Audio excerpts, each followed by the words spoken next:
sacrifice not only did I make, but we want to take this and pass the torch so you guys can make a sacrifice in your life and find something that's bigger than yourself. Work with a project, whether you get paid or not, to push your culture, to push the history that has been lost sometime for centuries.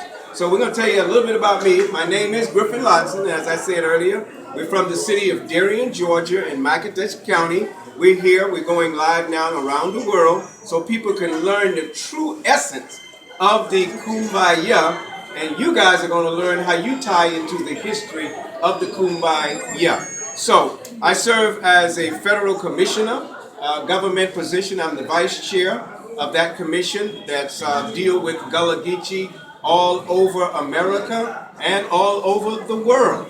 So I'm in a very prominent position, and I just don't take it for the title. I want to let people know about my culture, which came from this region here, and many from this very same city where this college lies, Fourah Bay. So, having said that, why write a book about something like Kumbaya? Well, it was a historical significance, and everything in here, almost everything, just tells the story, how we started the research. So I'm going to give you some of that, and then if there's any questions, then we're going to have a slight book signing.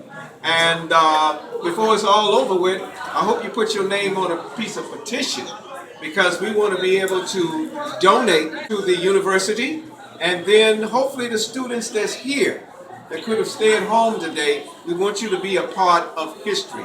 We have some of the books that's here now, and I want to make sure I don't mispronounce the professor, the doctor that's been working with me with the writer series from Sierra Leone. And they are publishing the book, making more copies even as I speak, off the print right now. They're supposed to be here with some of those extra copies. But we want to make sure each of you get a copy of that. That's going to be my gift. We didn't come here to take anything away, but we came here to give. So we're going to donate to every last person in there. Keep it as a souvenir for life, okay? All right, now let's do a little bit of Kumbaya. Anybody in there ever heard of Kumbaya before? One person over here? All right, I'm going to put you on the spot. Everybody's scared. Where did you first heard of Kumbaya? Now the first time I heard Kumbaya, I've been small picking. Yeah. Because my mama been minister. She the kind of woman where she been strong. She love God, she love spirit. So she can just sing the song just to sing on. You know, and many other what they call Negro spirituals, black songs. So when I first hear Kumbaya, not church, I hear Kumbaya.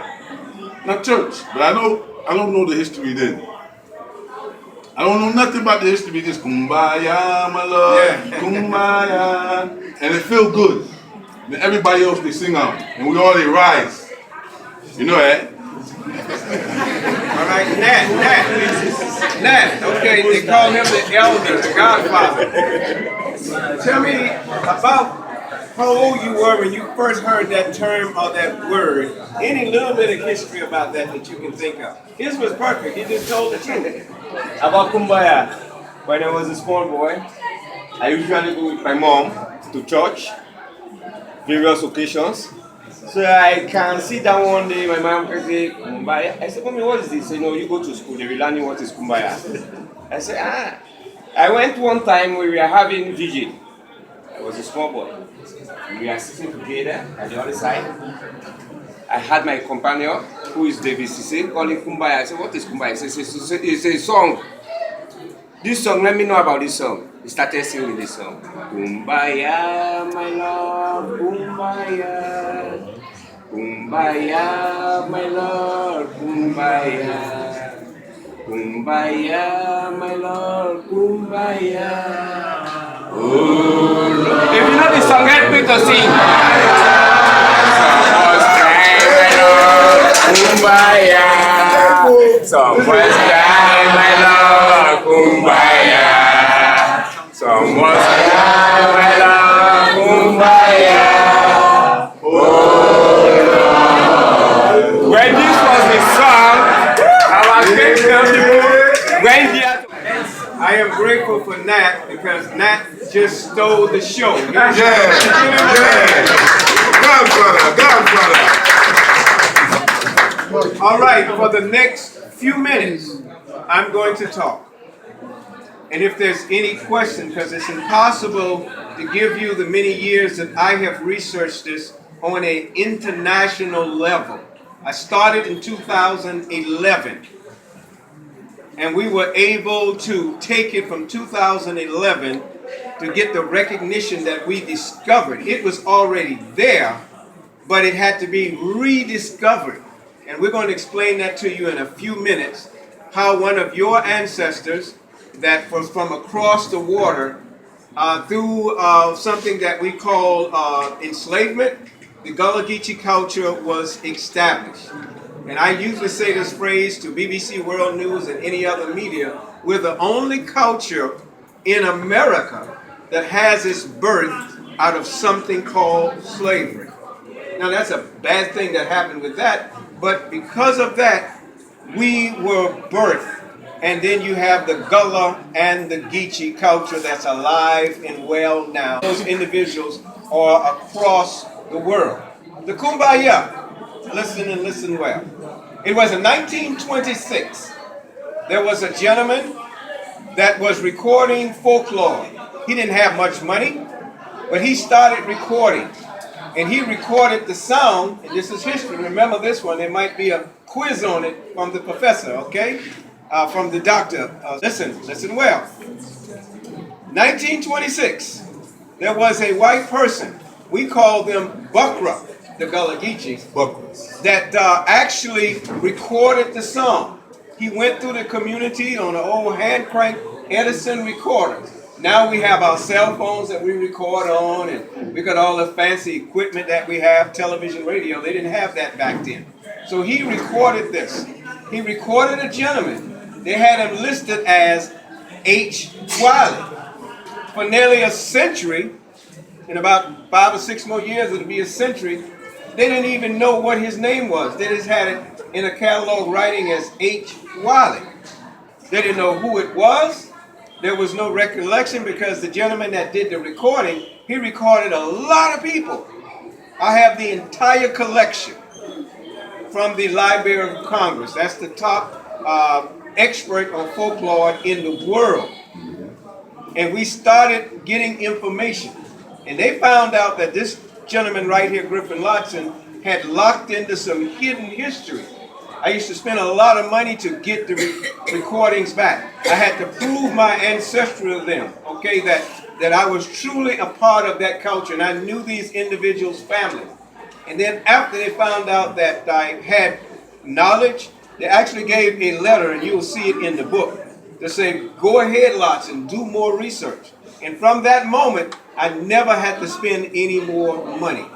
Now, as I sum it up, because I want to see if there's any questions, and if not, we're going to do that historical first book signing to the doctor that's here.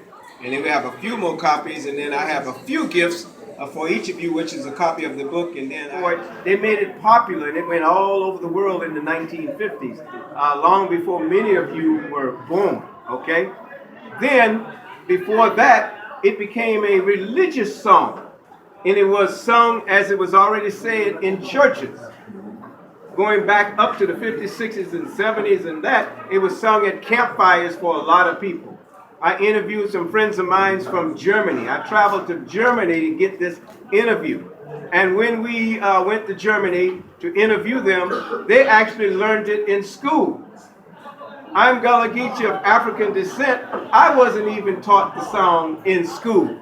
But the Germans were learning this song way over in Germany. Okay, you'll see them in the book also.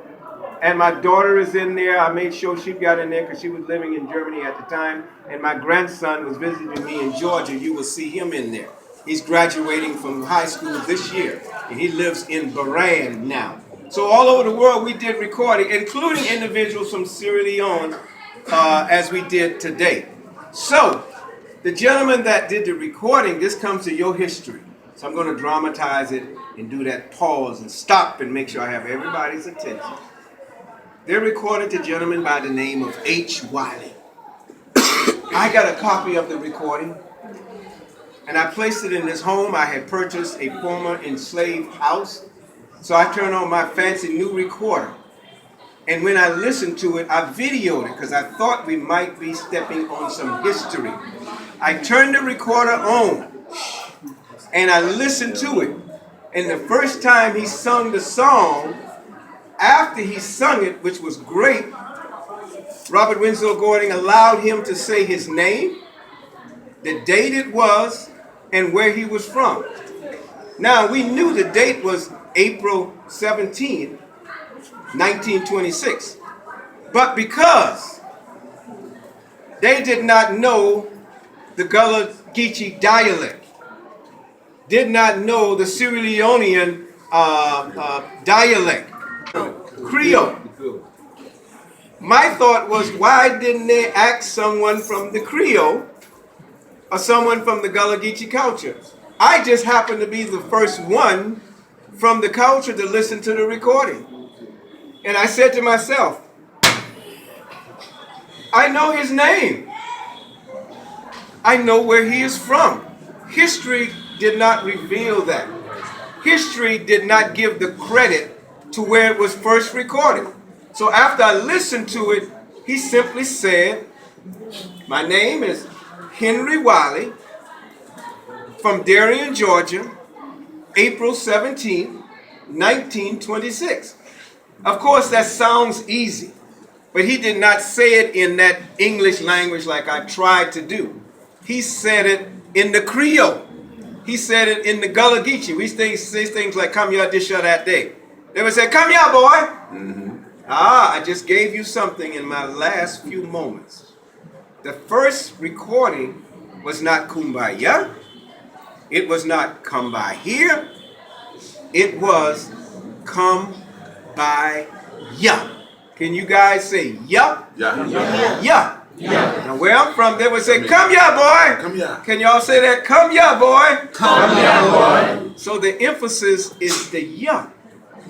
They didn't understand it, and he did not sing Kumbaya, my Lord. He simply sang, Kumbaya, my Lord, Kumbaya. Kumbaya, my Lord, Kumbaya.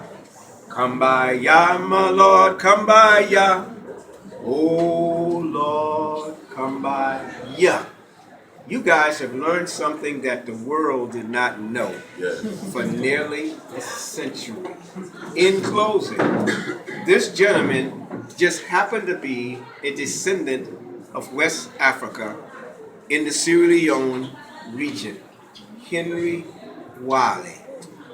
And I will conclude this small lecture for you all. And there's many more information in the book. You're going to learn about it, how we travel, how we research to show concrete this information. I've been interviewed by every major network pretty much in the world. We sung the Kumbaya here last year for the BBC World News concerning the ring shout that originated from this region. As I said, we've done the BBC World News more than once or twice. We've also done the New York Times, one of the largest cities in the world.